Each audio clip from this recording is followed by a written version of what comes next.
좋은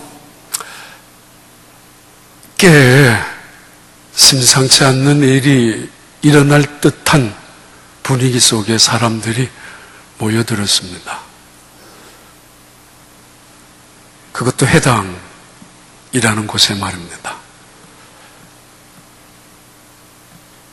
하나님의 말씀을 배우고 하나님의 말씀을 듣고 그래서 그 말씀대로 살아가야 되는 사람들이, 그 하나님의 말씀 속에서 하나님의 뜻이 무엇인가를 깨닫고 그 말씀대로 살아가기로 작정하고 원하는 사람들이 모이는 그 회당에 이상할 만큼 심상치 않은 일이 뭔가 터질 듯한 그런 분위기가 한 회당에 이루어진 일입니다.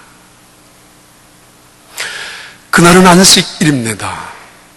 하나님 앞에 은혜를 받고, 하나님 앞에 영광을 돌리기 위한, 온전히 섬기기 위하여 모이는 그날 안식일인데 이상할 만큼 긴장감이 팽팽하게 느낄 수 있는 그런 안식일, 그런 회당에 사람들의 모여있는 모습들이었습니다. 도대체 무슨 생각으로 교회를 왔는지, 도대체 누구를 잡으려고 교회에, 성전의 회당에 모여들었는지, 누군가가 헛기침을 하더라도 금방 신경이 곤두세워지고 날카로워질 만큼 그 분위기는 사실은 험악할 정도로 긴장감이 팽팽한 그 순간입니다. 도대체 회당에서, 도대체 안식일날 마치 시상보다도 못한, 마치 장터보다도 못한, 온전히 자기 욕심이나 욕망을 끌어안고 자기의 기분 하나, 아니 자기의 감정 하나, 자기의 소신 원칙 하나 붙잡고 마치 장터로 돈만 추구하며 달려나간 사람들처럼 그들은 회당에 모여 죽치고, 그리고 그들은 안식일날 그 자리에 앉아 있었습니다. 왜요? 바로 몇 주 전에 안식일날 바로 예수님의 제자들이 밀밭을 지나가면서 이삭을 잘라 먹었다는 이야기를 들었고, 그 이야기 끝에 몇몇 사람들이 예수님께 쫓아가서 논쟁을 벌였습니다. 그때 예수님께서 이런 말씀을 그들에게 하셨습니다. 안식일은 사람을 위하여 있는 것이다. 사람이 안식일을 위하여 존재하는 것이 아니라 The Sabbath was made for man. 안식일이 우리에게 주어진 것은 사람을 위하여 주어진 것이지, 제정된 것이고 만들어진 것이지, not man for Sabbath. 사람이 안식일을 위하여 존재하는 게 아니라고.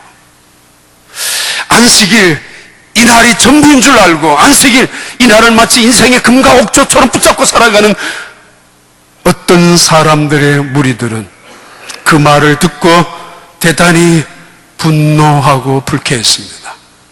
그래서 그들은 다시 한번 그 현장을 덮치기 위하여, 다시 한번 결정적인 단서를 한 번 더 붙잡기 위하여, 아니 이미 그들 마음속엔 결정해 놓았습니다. 그런데 다시 한번 확고하게 세기를 받기 위하여 회당에, 갈릴리 가버나움 어느 회당에 안식일날 그들이 모여든 것입니다. 과연 오늘 또 이 사람이 무슨 일을 할 것인가? 오늘 또 안식일 이분이 과연 어떤 일을 할 것인가? 궁금한 것이 아니라 해봐라, 그냥 있지 않을 것이다 라는 마음으로 속속 모여들었던 사람들, 그리고 그 가운데 호기심으로, 궁금증으로 싸움 구경하러 나오는 것처럼 몰려드는 사람들, 그래서 심상치 않은 일이 금방이로 터질 듯한 긴장감이 계속 있는 그런 자리, 그런 시간, 그 사건이 오늘 본문에 나오는 이야기입니다. 이것은 매우 중대한, 예수님께는 아주 중요한 전환점입니다.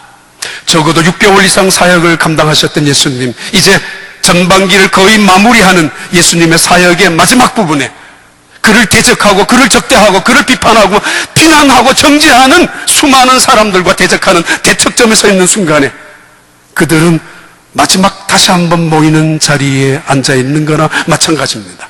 마지막 이 순간에 타협을 하지 못한다면, 이 순간에도 양보하지 않는다면, 이 마지막 사건 속에 한 번 더 기회를 주는데, 이 순간에도 손을 내밀어 함께 할 수 없다면 이제는 끝이다라고 마치 돌아올 수 없는 루비콘 강을 향하여 마지막 주사위를 던지듯이 그들은 그 자리에 모여 있습니다.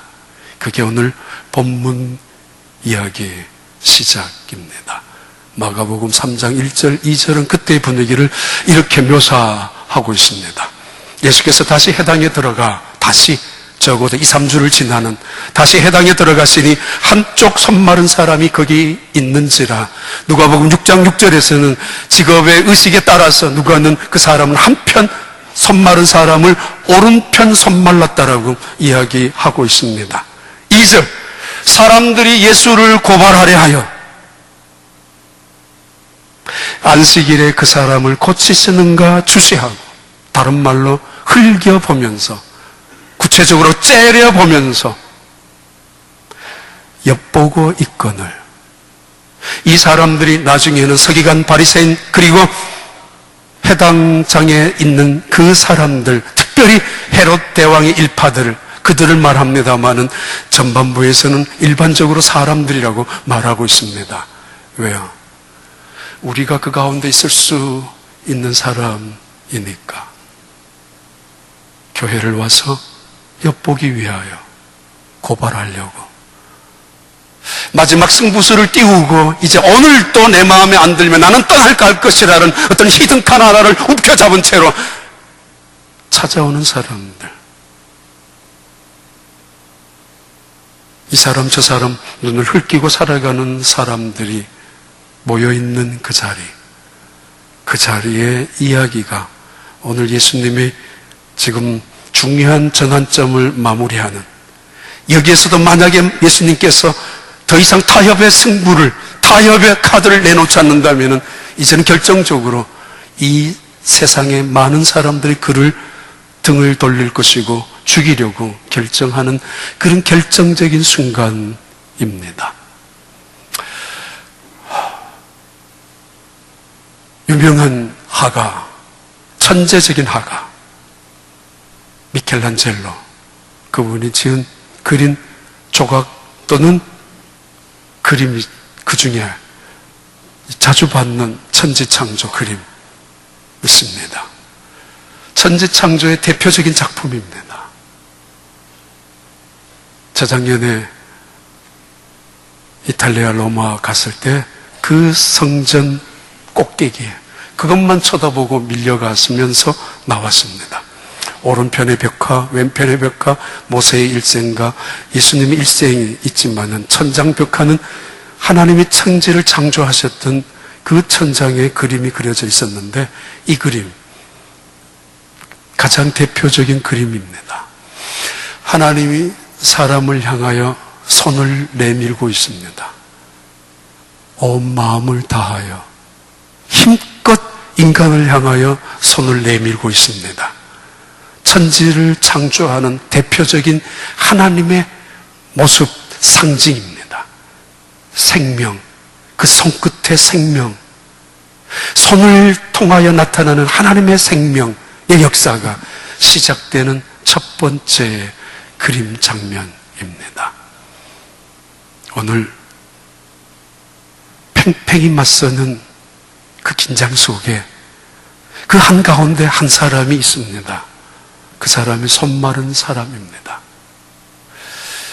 예루살렘에서 급히 내려와서 현장을 덮치기 위하여 더 이상 꼼짝달싹할 수 없는 증거를 잡기 위하여 그 자리에 죽치고 있는 그들도 지금 보고 있습니다. 이 한편 손 마른 사람을 과연 예수님이 고쳐줄 것인가 주시하고 있는 그 자리, 그 자리에서 예수님께서 3번 말씀하십니다. 그 첫 번째 말씀이 이렇게 시작합니다. 마가복음 3장 3절에 예수님께서 첫 번째 말씀입니다. 예수께서 손 마른 사람에게 이르시되 한가운데 일어서라 하시고, stand up in front of everyone, in middle of everyone, everybody.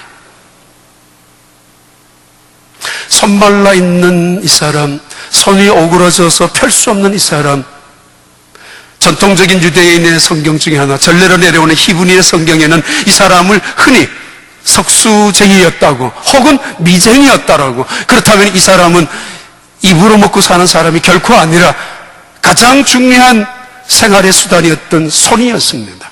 그것도 옛날에는 왼손잡이였다면 굳이 부모님들이 오른손으로 훈련시켜서 오른손잡이로 만들었잖아요. 그것은 오른손이 그만큼 힘의 상징이었고 인간관계의 상징이었기 때문입니다.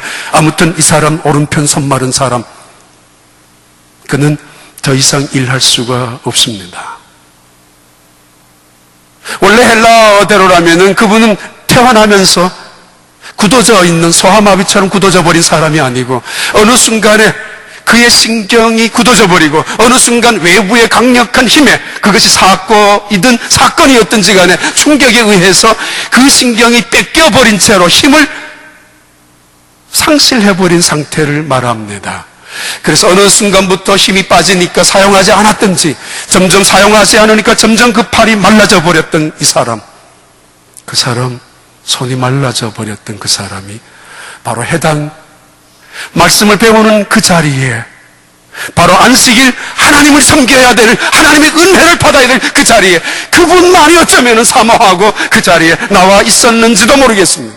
다른 사람들은 싸우기 위하여, 아니 다른 사람들을 구경하기 위하여, 다른 사람들은 누가 잘하느냐 못하느냐 판단하기 위하여 앉아있는 그 시간에 어쩌면 그 사람은 가슴 속에 눈물을 흘리면서 주님 오신다기에 고치고 싶은 심정으로 있었는지 모르겠습니다.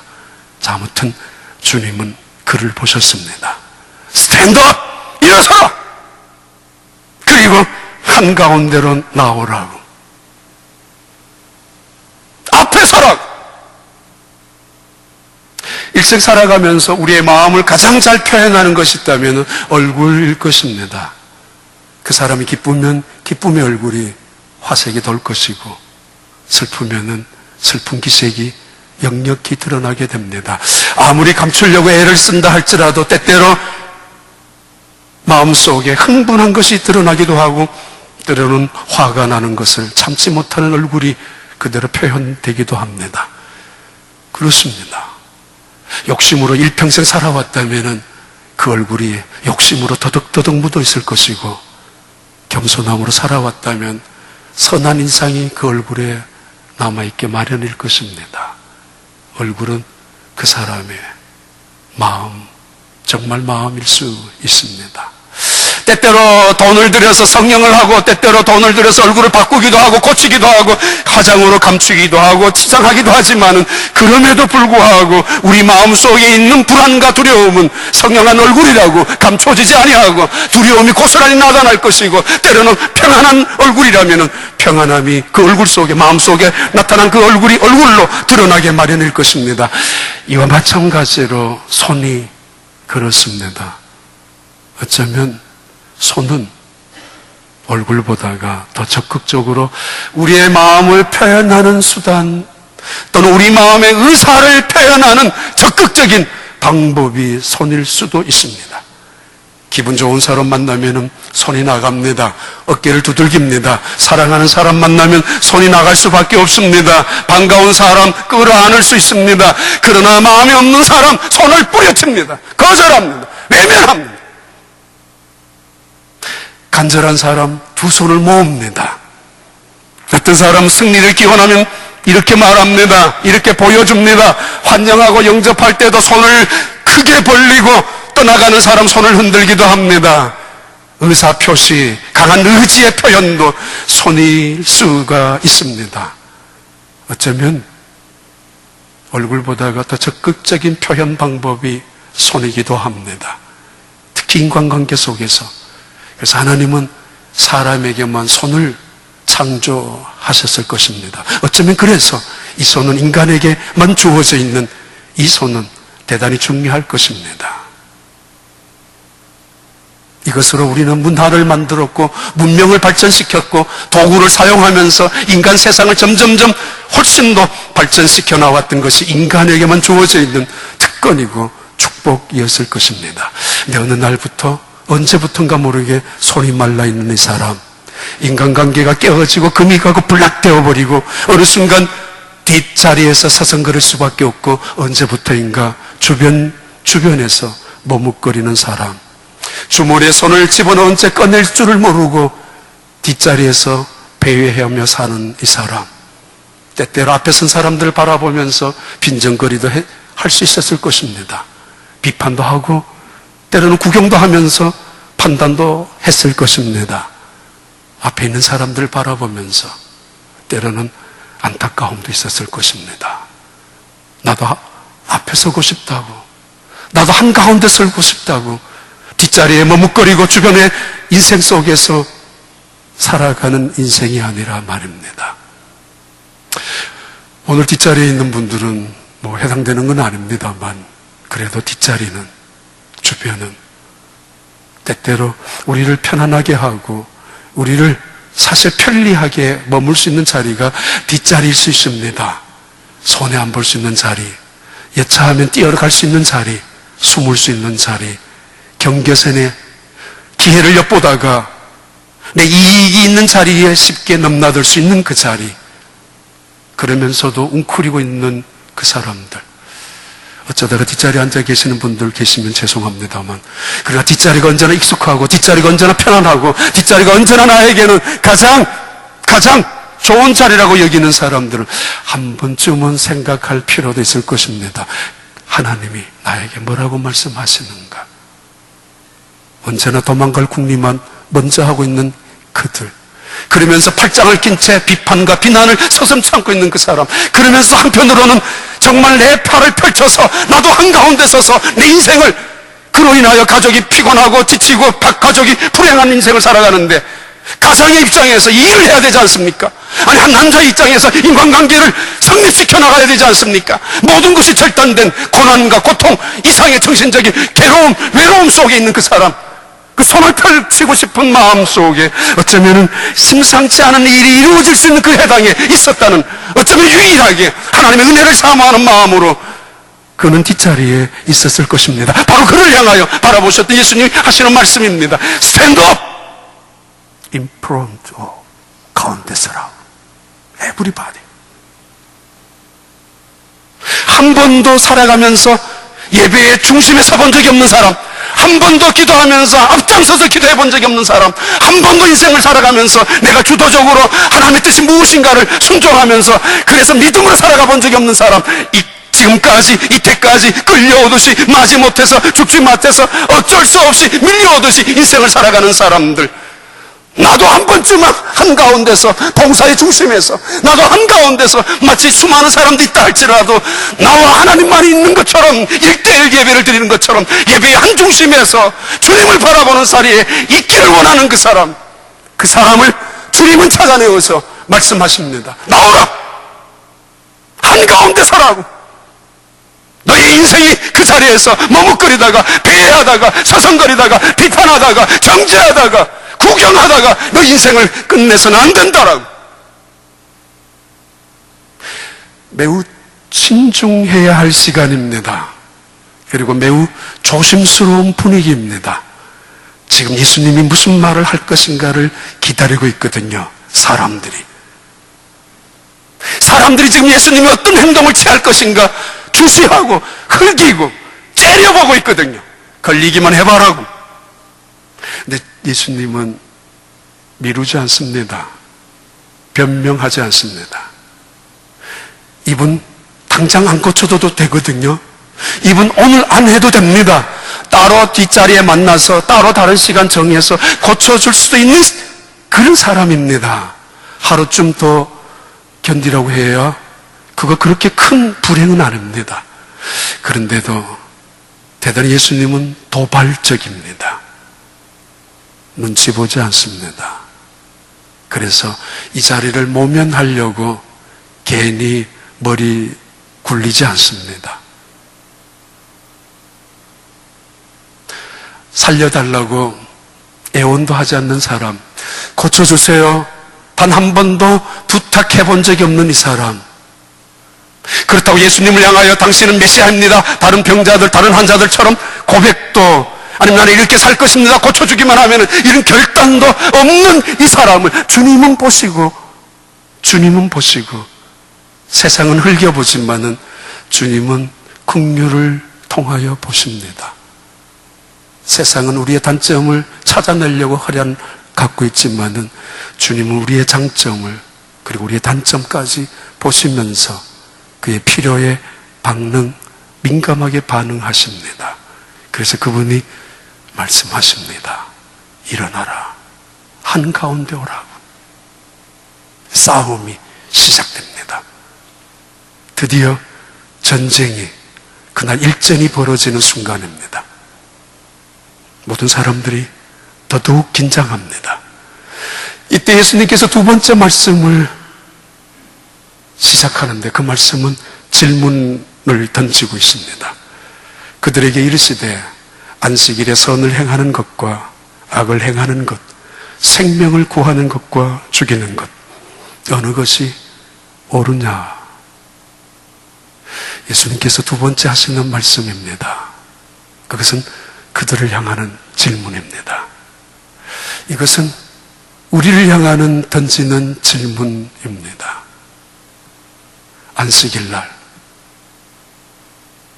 지금 이 사람은 그 한편 손이 말라서 안타까움으로 고통스러운 인생을 살아가고 있는데 그거와는 전혀 상관없이 안식일날 이 사람을 고치는 것이 일이다 라고만 생각하고 있는, 그러면 그것은 안식일을 범하는 것이다 라고만 생각하고 있는 그들에게 예수님은 허를 찔러버리는 질문을 던지고 계십니다. 그러나 이 질문은 핵심이 무엇인지, 하나님이 무엇을 원하시는지, 주일이면 안식일이면 아니 신앙생활하는 하나님의 사람들이라면 어떻게 신앙생활하는 것인지 그 핵심적인 비본질에서 본질을, 껍데기에서 내용으로 하나님 없는 데서 하나님 계신 그 자리로 이끌어 나가는 대단히 중요한 질문을 던지고 있습니다. Which is lawful on the day, Sabbath? 안식일날 어떤 일이 합법적이냐? 어떤 일이 허용된 것인가? 어떤 일이 정말 옳은 일이냐? 한번 생각해봐라. 뭐를? To do good or to do evil? 선을 행하는 것이 옳으냐? 악을 행하는 것이 옳으냐? To save life, to kill. 사람을 살리는 일과 사람을 죽이는 일이 있다면 어느 것이 옳으냐? 그들의 생각 속에는 일이 중요한 것이었고 안식일 자체가 중요한 것이었고, 아니 그것은 그들의 기분, 그들의 감정이 중요한 것입니다. 아니 생각해봐요. 원칙이 중요합니다. 그래, 원칙이 사람을 위하여 있는 것이지 원칙 때문에 사람이 존재하는 것은 결코 아닙니다. 내 소신, 내 원칙, 전통, 내 방법, 내 기분, 내 감정이 하나님의 생각, 하나님의 의의, 하나님의 뜻보다가 더 소중하단 말입니까? 나는 내 평생에 이런 일을 보고는 못 살아. 나는 내 인생에 이것은 결코 허용할 수 없단 말이야. 아니 내 눈에 흙이 들어가도록 못 참아. 내 생각은 아니야. 내 소신은 그런 게 아니야. 원칙대로 하란 말이야. 그래요? 그렇습니까? 한 번도 그 원칙을 부서뜨리지 못한 채로 하나님의 뜻이 무엇인지 모르고 오히려 하나님의 이름을 빙자해서 하나님의 영광을 명분 삼아서 오히려 자기의 기분을 내키는 그런 사람들, 사람이 죽든 말든 상관없이 생명을 구하는 일이냐 살리느냐 그거에 관심 없이 내 생각에 옳은 것이면 옳은 것이고 내 기분이 괜찮으면 괜찮은 것이고 틀리면 다 그 손으로 다른 사람을 매도하고 비판하고 정죄하려고 살아가는 그 사람들에게 예수님이 묻습니다. 선악을 알게 하는 나무의 열매와 생명을 알게 하는 생명나무의 열매를 곁에 두고 계셨던 에덴 동산의 후손들, 그 아담과 하와의 후손들, 그들은 그래서 선악을 알게 하는 나무의 열매를 따먹고 난 다음 원칙을, 소신을 따지는 것을, 전통을 금과 옥처처럼 붙잡고 살아온 사람들 아닙니까? 선이 무엇인지, 하나님이 무엇을 원하시는지, 생명이 얼마나 귀한 것인지, 하나님께서는 그 생명을 살리기 위하여 이 땅에 내려오셨는지, 그건 전혀 상관없이 안식일은 이렇게 지켜야 합니다, 안식일에 해서는 안 되는 일들만, 안식일에서는 절대로 범해서는 안 되는 것들만 추구하고 있는 그 사람들, 오해하지 마세요. 그렇다고 안식일에 우리가 쾌락적으로 세상을 향하여 세속적으로 살아도 된다는 허용을 이야기하는 것이 결코 아닙니다. 본질이 뭐냐는 이야기입니다. 금과 옥조처럼 소신을 목숨보다도 귀하게 살아가는 사람들, 내 원칙 때문에 사람 죽는 거 상관없이, 가정이 무너지는 거 상관없이, 내 자식의 마음의 상처가 얼마나 골마가는 건지 상관없이 나는 허용할 수 없다라고 말하는 사람들, 아니, 내 기분, 내 소신, 내 원칙 하나, 전통 때문에 교회가 어떻게 되든 말든 상관없이 떠드는 사람들, 그들에게 주님이 묻고 있는 말씀입니다. 안식일날 선이 옳으냐, 악한 일을 하는 것이 옳으냐, 생명을 살리는 것이 옳단 말이냐, 아니면 죽이는 것이 옳단 말이냐. They didn't answer. 대답할 수 없습니다. 잠잠합니다. 이 말은 예수님이 하신 말씀에 전적인 동의를 의미하는 표현이 결코 아닙니다. 기회를 엿보기 위하여 잠시 숨을 고르는 순간입니다. 두고 봐라, 이를 가는 순간입니다. 이제 말을 할 수 없지만 당연하죠. 그 말 앞에서 어떻게 말합니까? 그들은 선의 악의 문제가 아니라, 생명과 죽이는 일과 살리는 일이 문제가 아니라, 내 생각이 옳았고 내 기분이 옳았고 내 판단이 율법보다 앞섰거든요. 하나님보다 앞섰거든요. 내 감정이 상하기만 하면은 하나님의 영광이라고 부르짖었던 그 사람들의 마음속에는 분노로 바꾸어지고 말았거든요. 그들을 향하여 했던 질문입니다.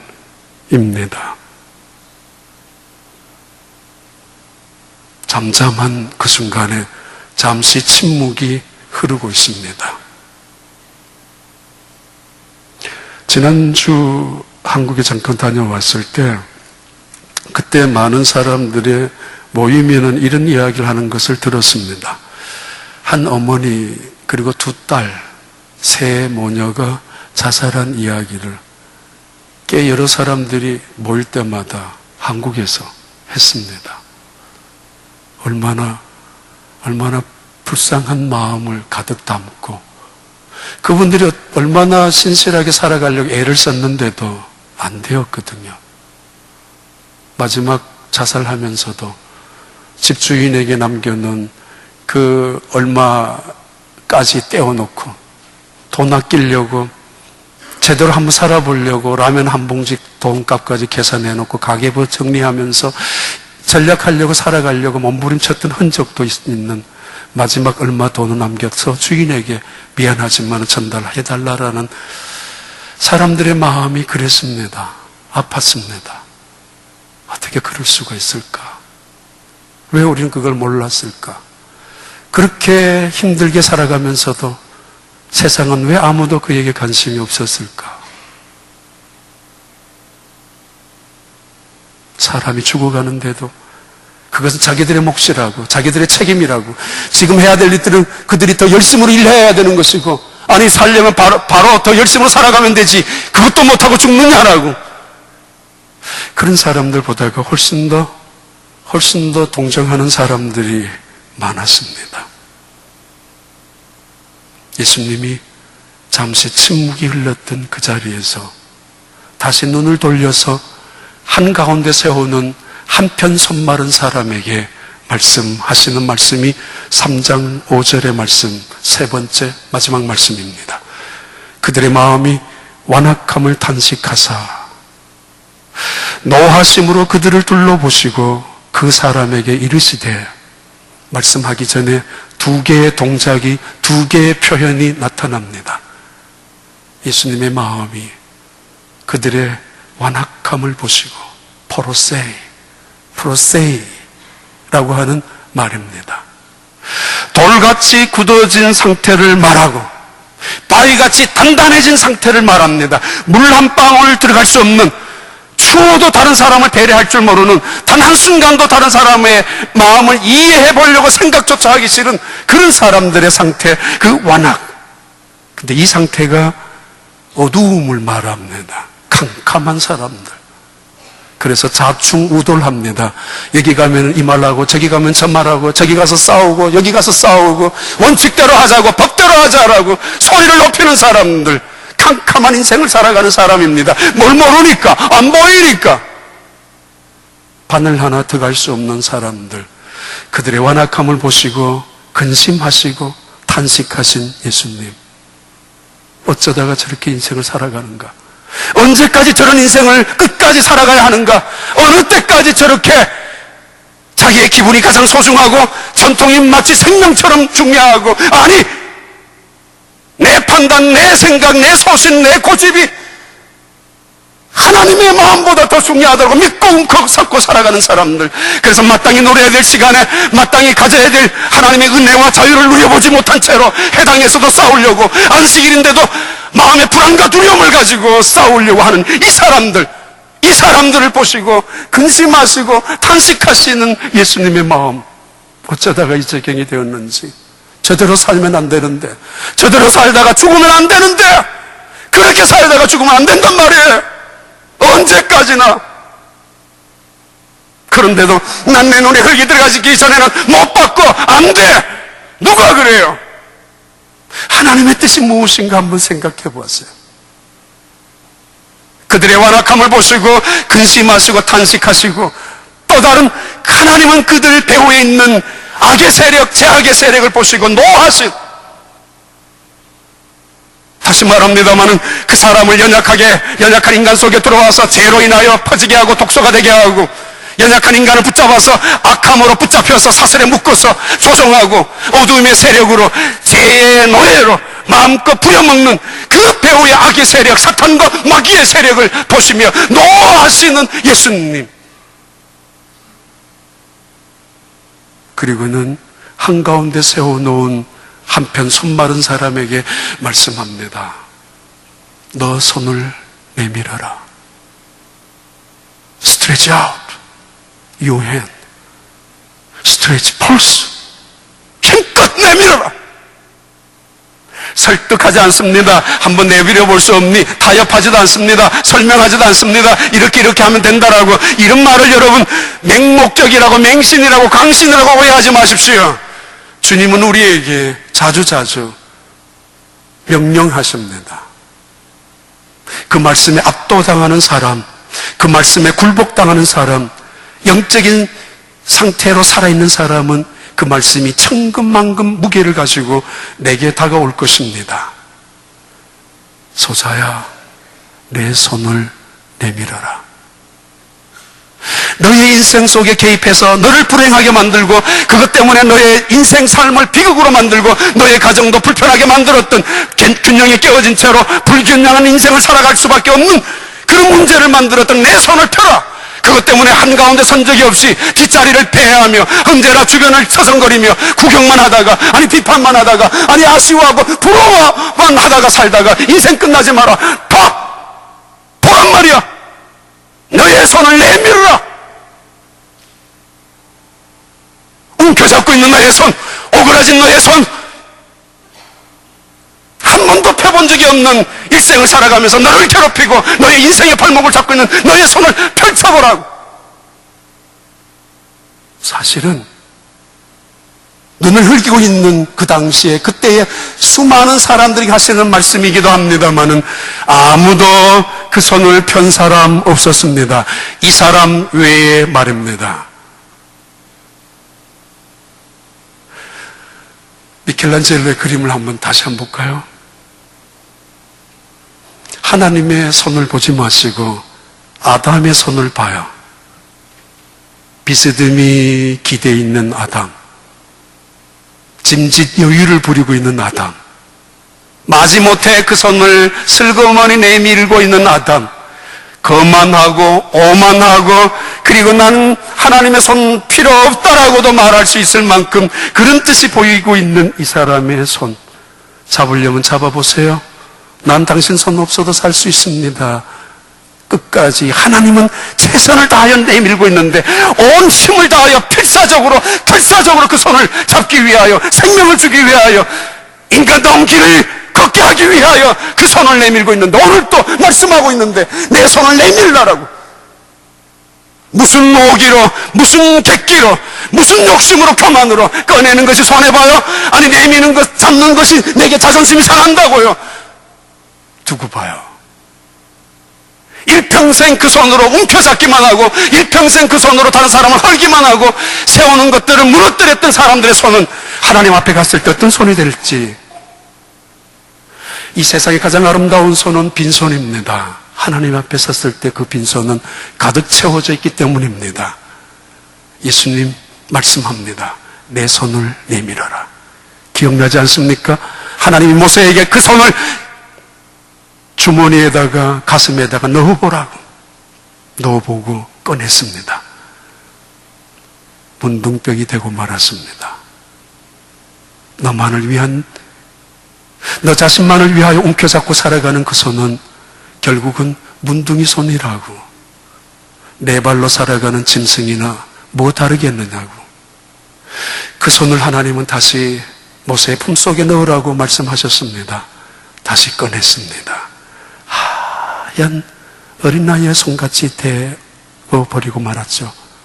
그 손으로 하나님의 지팡이를 잡게 하고, 그 손으로 홍해를 건너게 하고, 그 손으로 이스라엘 백성들을 이끌어가게 하셨습니다. 지금 이 순간에도 하나님 말씀하십니다.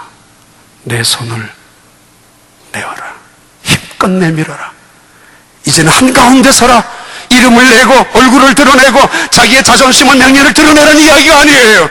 정말 한가운데 중심에 서서 예배를 드리고, 한가운데 중심에 서서 봉사와 섬김을 하고, 이제는 주도적인 인생, 하나님께서 주인 되심을 인정하고 끌려다니지 죽지 못해 인생을 살아가는 것이 아니라 믿음으로 힘껏 나아가라고.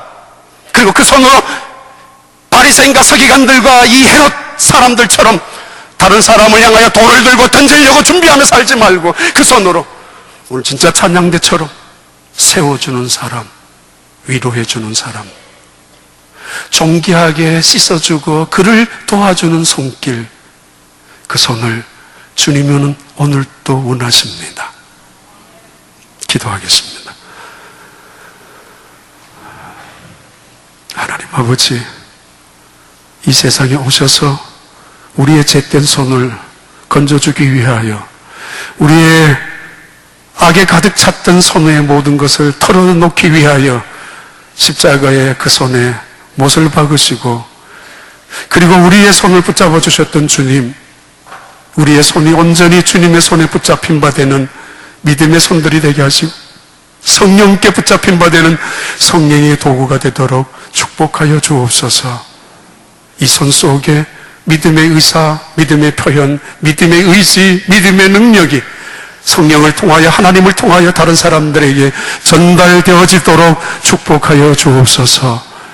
예수님 이름으로 기도하옵나이다.